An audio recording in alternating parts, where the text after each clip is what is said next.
नमस्कार, इस खास बुलेटिन में आपका स्वागत है। मैं हूं रुचि शर्मा। अमेरिकी इन्फ्लेशन में मामूली वृद्धि के साथ साथ बैंकिंग क्षेत्र ने निकट डिजास्टर से निरंतर कमबैक के कारण क्रिप्टोकरेंसी ने मजबूत वापसी की। बिटकॉइन सबसे लोकप्रिय क्रिप्टोकरेंसी 9 महीने में पहली बार $26,500 के निशान से ऊपर पहुंची।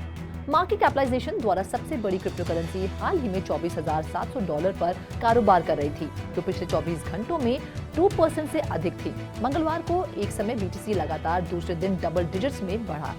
जनवरी के 6.4% रीडिंग के बाद फरवरी के दौरान अमेरिकी इन्फ्लेशन में 6% की गिरावट देखी गई। साथ ही फेडरल रिजर्व द्वारा रेट हाइक में पॉज लेने की उम्मीद के बीच रिस्की एसेट्स में इग्नाइटेड रैली भी देखी गई। एनालिस्ट ने कहा कि मंगलवार देर रात बिटकॉइन के पुलबैक ने संकेत दिया है कि ट्रेडर्स के लिए प्रमुख $25,000 रेजिस्टेंस के माध्यम से पुश करने के बाद क्रिप्टोकरेंसी शॉर्ट कवरिंग के साथ आगे निकल गई है। जाहिर तौर पर पिछले 24 घंटों में 1.87% की वृद्धि का प्रतिनिधित्व करते हुए क्रिप्टो मार्केट कैपिटलाइजेशन $1.09 ट्रिलियन हो गई है। इस अवधि के दौरान टोटल क्रिप्टो मार्केट वॉल्यूम की मात्रा बढ़कर $100.94 बिलियन हो गई है, जो 5.16% की वृद्धि दर्शाती है। इस मात्रा में डीफाई का हिस्सा 9.2% है, जिसमें स्टेबल कॉइन्स 92.96% है। बिटकॉइन की डोमिनेंस रेट वर्तमान में 43.68% है, जो कल से 0.22% की वृद्धि दर्शाती है।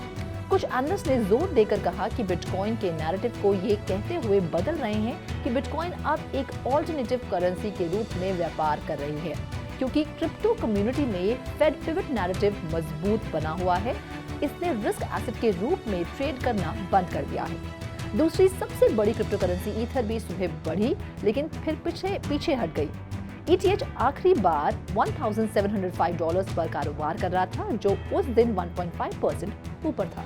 ब्लॉकचेन सिक्योरिटी फर्म हैलबॉर्न के एक पोस्ट के अनुसार डोजकॉइन नेटवर्क के ओपन सोर्स कोड बेस में पिछले साल डिस्कवर की गई वल्नरेबिलिटी अभी भी कम से कम 280 अन्य नेटवर्क पर मौजूद है।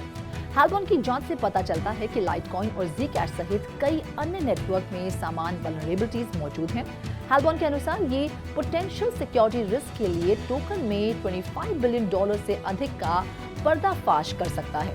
वल्नरेबिलिटी को हैलबॉर्न द्वारा रैप 13S करार दिया गया है। रिसर्चर्स के अनुसार अफेक्टेड नेटवर्क्स में खोजी गई सबसे महत्वपूर्ण वल्नरेबिलिटी इस बात से संबंधित है कि इन नेटवर्क्स में पीयर टू पीयर कम्युनिकेशंस कैसे किए जाते हैं, जबकि कुछ वल्नरेबिलिटीज पहले बिटकॉइन नेटवर्क पर पाई गई थी। हैलबॉर्न ने एक जीरो डे वल्नरेबिलिटी की भी पहचान की थी, जो विशिष्ट रूप से डोजकॉइन से संबंधित थी।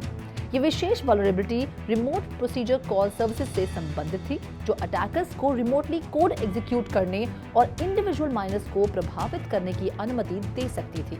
डिसेंट्रलाइज्ड स्टोरेज के लिए फाइलकॉइन प्लेटफॉर्म ने अपनी खुद की वर्चुअल मशीन बनाई है, जिससे ये स्मार्ट कॉन्ट्रैक्ट्स का समर्थन करने की अनुमति देता है और इस तरह decentralised application, NFT, liquid staking और अन्य टेक्नोलॉजीज की दुनिया में प्रवेश करता है।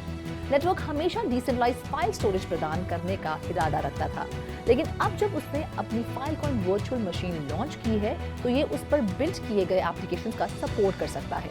इसके लिए लक्ष्य ये है कि नेटवर्क पर और अधिक टूल्स बनाए जाने को प्रोत्साहित किया जाए, टोकन ट्रेडिंग को आसान बनाया जाए, डिसेंट्रलाइज्ड सोशल मीडिया के निर्माण का समर्थन किया जाए और इवेंचुअली इसका अपना थ्राइविंग इकोसिस्टम बन जाए। फाइलकॉइन जिस वर्चुअल मशीन का उपयोग करेगा, वह इसे इथेरियम जैसी ही क्षमता प्रदान करेगी, जिससे किसी को भी नेटवर्क पर किसी भी प्रकार के डिसेंट्रलाइज्ड एप्लीकेशन निर्माण करने की अनुमति मिलेगी। यह अन्य ब्लॉकचेन के लिए ब्रिजेस का समर्थन करने में भी सक्षम होगा और बाकी क्रिप्टो इकोसिस्टम के साथ क्लोजली जुड़ सकेगा। ब्रेसर ने नोट किया कि सुशीस्वैप, एलेक्सर और सेलर सभी फाइलकॉइन के लिए एकीकृत हैं।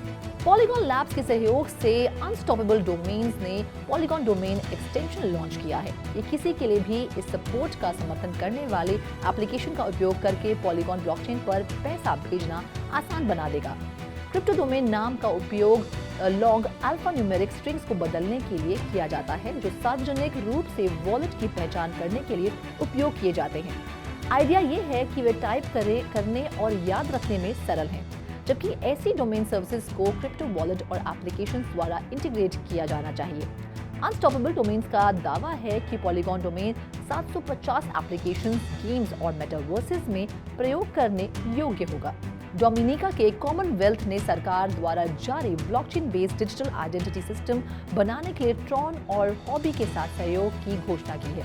डोमिनिका डिजिटल आइडेंटिटी पहल का उद्देश्य आने वाले डोमिनिका मेटावर्स में एक अलग डिजिटल आईडी के रूप में सेवा करने के अलावा रेजिडेंट्स और विजिटर्स को आइडेंटिटी वेरिफिकेशन की अधिक यूजर फ्रेंडली और सिक्योर मेथड प्रदान करना है। DDID की पहल क्रॉस बॉर्डर ट्रैवल को आसान बनाएगी, साथ ही ग्लोबल ट्रेड को सुगम बनाएगी और ट्रेड एग्रीमेंट्स में सुधार करेगी। इसके अलावा ये प्रोजेक्ट लोगों के लिए सुरक्षित क्रिप्टो करेंसी ट्रांजैक्शंस करना आसान बनाकर कैरिबियन इकोनॉमिक स्टेबिलिटी में योगदान देगी। ये महत्वपूर्ण है कि ट्रॉन प्रोजेक्ट में शामिल है क्योंकि इस देश के ऑफिशियल ब्लॉकचेन के रूप में चुना गया है। डोमिनिका कॉइन सहित 7 ट्रॉन बेस्ड क्रिप्टो करेंसी को भी टेरिटरी पर लीगल मनी के रूप में उपयोग करने के लिए अधिकृत किया गया है।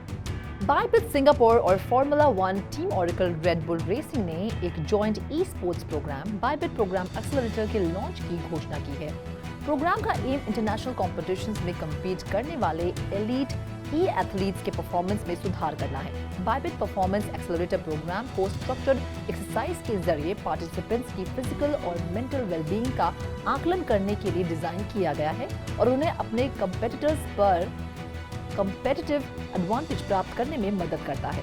Bybit performance accelerator course wellness experts द्वारा स्पेशलाइजेशंस की एक वाइड रेंज के साथ पढ़ाया जाता है। Oracle Red Bull racing experts team के ड्राइवर्स के परफॉर्मेंस में पहले से काफी सुधार हुआ है। मीना रीजन के सबसे बड़े ओपन बैंकिंग प्लेटफॉर्म टेराबूट गेटवे ने रीजन के पहले regulated crypto asset trading platform rain के साथ एक नई पार्टनरशिप की घोषणा की है। क्रिप्टो एसेट सर्विस प्रोवाइडर के साथ कंपनी का ये पहला कोलैबोरेशन है। ये रेन के प्लेटफॉर्म को छोड़े बिना यूजर बैंक अकाउंट से डायरेक्ट फंडिंग पेमेंट्स को सक्षम करेगा, जिसकी वजह से बारेन एंड यूजर्स के लिए अधिक तेज, अधिक cost effective fiat to crypto transactions होगा। टेराबूट गेटवे के ओपन बैंकिंग पेमेंट सॉल्यूशन का इस्तेमाल यूजर्स के लिए on and off ramp transfer की सुविधा के लिए किया जाएगा। स्पीड में सिग्निफिकेंट वृद्धि और ट्रेडिशनल बैंक वायर ट्रांसफर से जुड़े एरर्स को कम करेगा। ये नई सुविधा अपने मीना यूजर्स के लिए सबसे प्रीमियम और seamless crypto wallet experience provide करने की रेन की स्ट्रैटेजी के अनुरूप है। हॉबी ने कहा कि 14 मार्च को उसने न्यूयॉर्क बेस्ड सिग्नेचर बैंक और crypto focus bank Silvergate capital corporation से अपने सभी फंड्स वापस ले लिए थे और एक्सचेंज के कस्टमर्स के फंड्स अप्रभावित रहे। हॉबी के प्रवक्ता ने रॉयटर्स की पूछताछ के एक ईमेल के जवाब में कहा, हॉबी का पहले सिल्वरगेट के साथ एक बैंक अकाउंट था, लेकिन कुछ समय पहले सभी एसेट्स को ट्रांसफर कर दिया गया था और अभी कोई फाइनेंशियल पार्टनरशिप नहीं है। प्रवक्ता ने कहा कि सिग्नेचर के साथ रखे गए फंड्स को भी वापस ले लिया गया और दूसरे फाइनेंशियल इंस्टीट्यूशंस को भेज दिया गया। स्टेट रेगुलेटर्स ने रविवार को सिग्नेचर को बंद कर दिया, जो यूएस बैंकिंग हिस्ट्री में तीसरी सबसे बड़ी विफलता थी, जिसकी सिल्वरगेट ने पिछले हफ्ते ऑपरेशंस को बंद करने और वॉलंटरली लिक्विडेट करने की योजना का खुलासा किया था। हॉबी के एडवाइजर जस्टिन सन, जो ब्लॉकचेन प्लेटफॉर्म ट्रॉन के फाउंडर भी हैं, उन्होंने कहा कि उनके हाल के बंद होने से एक्सचेंज बिजनेस प्रभावित नहीं हुआ था। दुनिया के सबसे बड़े क्रिप्टो एक्सचेंज द्वारा डॉलर ट्रांसफर्स को बंद करने के एक महीने बाद कंपनी के एक प्रवक्ता ने 14 मार्च को कहा कि बाइनेंस अपनी स्टर्लिंग डिपॉजिट और विड्रॉल्स को रोक रही है। बाइनेंस को इसके पार्टनर द्वारा स्टर्लिंग ट्रांसफर पेसेफ द्वारा सूचित किया गया है कि ये 22 मई को ऑपरेशंस बंद कर देगा, जिससे सभी बाइनेंस ऑपरेशंस प्रभावित होंगे। बाइनेंस, जिसके 128 मिलियन से ज्यादा कस्टमर्स हैं, जिसने ये स्पेसिफाई नहीं किया कि चेंज से कितने कस्टमर्स प्रभावित होंगे। प्रवक्ता के मुताबिक कंपनी स्टर्लिंग ट्रांसफर के लिए ऑल्टरनेटिव सोल्यूशन खोजने के लिए काम कर रही है। स्टर्लिंग ट्रांसफर का सस्पेंशन, जैसा कि crypto news outlet the block द्वारा पहली बार रिपोर्ट किया गया था, बाइनेंस की ट्रेडिशनल करेंसी तक पहुंच के लिए नवीनतम बाधा है। यूएस अथॉरिटीज द्वारा क्रिप्टो करेंसी पर बढ़ती कार्रवाई के बीच पिछले महीने बाइनेंस ने सभी डॉलर बैंक ट्रांसफर्स को निलंबित कर दिया था। चल रहे कई इन्वेस्टिगेशंस के बावजूद FTX ने फंड मूव करना जारी रखा है। जीफंग क्रिप्टो एक्सचेंज से जुड़े एड्रेसेस ने लगभग $145 मिलियन को स्टेबल कॉइन में कई प्लेटफॉर्म पर ट्रांसफर कर दिया है। लुक ऑन चेन के अनुसार FTX और उसकी सब्सिडरी कंपनी अल्मीडा रिसर्च से जुड़े 3 वॉलेट 14 मार्च को 69.64 मिलियन टेथर और 75.94 मिलियन USDC मूव किए गए। टीथर रिजर्व को कॉइनबेस, बाइनेंस और क्रैकन जैसे प्लेटफॉर्म्स पर कस्टोडियल वॉलेट में ट्रांसफर कर दिया गया है। सभी USDC फंड्स को कॉइनबेस कस्टोडियल वॉलेट में मूव किया गया। इन्वेस्टर्स के कई ग्रुप्स को धन वापस करने के लिए FTX और अल्मेडा दोनों एसेट्स की रिकवरी की प्रोसेस में हैं। इस खास बुलेटिन में फिलहाल इतना ही। आप देखते रहिए 3.2 TV।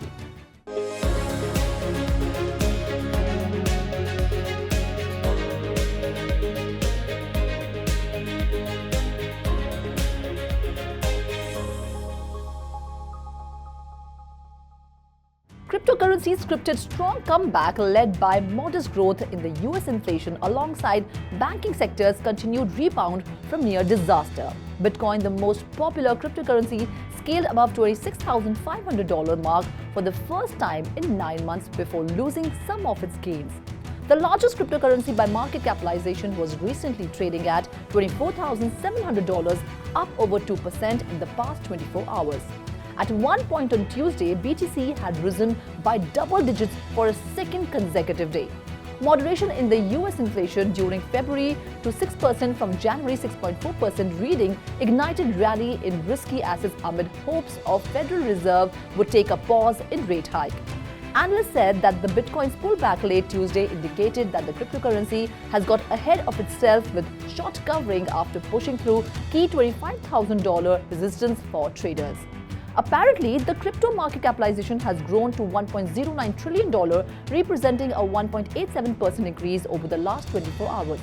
The total crypto market volume during this period has risen to $100.94 billion, representing a 5.16% increase. Of this volume, DeFi accounts for 9.2%, with stablecoins making up the remaining 92.96%. Bitcoin's dominance rate is currently 43.68%, reflecting a 0.22% increase since yesterday. Some analysts are changing the narrative of Bitcoin, saying that the Bitcoin is now trading as an alternative currency as the Fed pivot narrative remains strong in the crypto community. It has stopped trading as a risk asset, they asserted. Ether, the second largest cryptocurrency, also surged in the morning but then retreated.